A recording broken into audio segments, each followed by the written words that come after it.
Hey guys, welcome back. So today we're going to talk about some tips that I learned while I was traveling and some things I noticed while I was in Arizona and Colorado that I don't get around here. We're just going to give it a go. First thing I noticed in Colorado, where there is more of a busier street, they actually have lights on the top of their street signs. So it's up on the top, like where they normally be, except it's like a light up box, which I thought was super neat. So I'm gonna insert a picture to show you guys right there.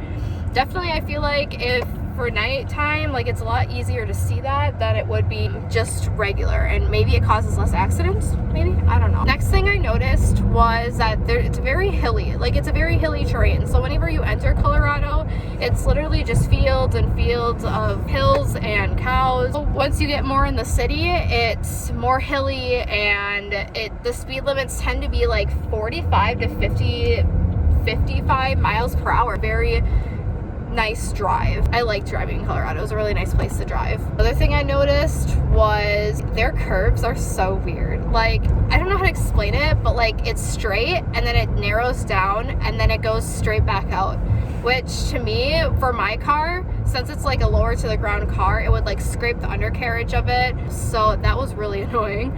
And they do that because whenever people move in and if they want like a smoothed out sidewalk or a curb, like they have to get a permit for it, and then they actually have to have a professional do it, which is another way for Colorado to make money, obviously. Lastly, or not lastly, second to last, make fun of my accent.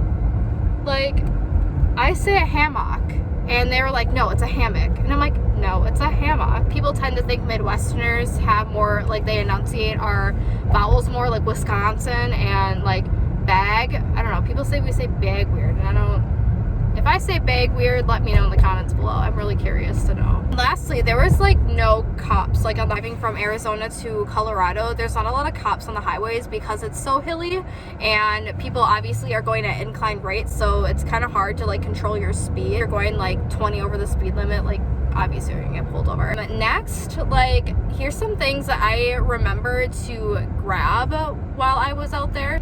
My grandparents actually really helped me out. They gave me a crate of a gallon of gas and then some jumper cables because I lost mine. And then they gave me this like a rod thing, so if like I were to like break down on the road or something, I could like use that to protect myself if anything were to happen, because you never know some barren parts that you drive through. Like you could break down and something happen, like oof, not good. Another thing, definitely like bring extra toiletries, like napkins, toilet paper, band-aids. Remember a first aid kit, that's a must, especially like if you're hiking and you're going more for the active part of it. So just remember a first aid kit, bring a blanket, bring a flashlight, make sure to have extra chargers in your car. I just threw together some like quick easy snacks, so like sandwiches and apples, and I threw that in the cooler. Just honestly like have fun. Oh, you know what, a killer playlist. You have to have a good playlist. I have my metal playlist and that one's 18 hours, so that lasted me like the whole trip to Colorado. Remember to have a really good playlist, especially when you're driving alone. Things tend to get really boring. Make sure you stop at gas stations and rest your legs and eat. Clean your windshields off because you get lots of bug guts on there. It's not pretty.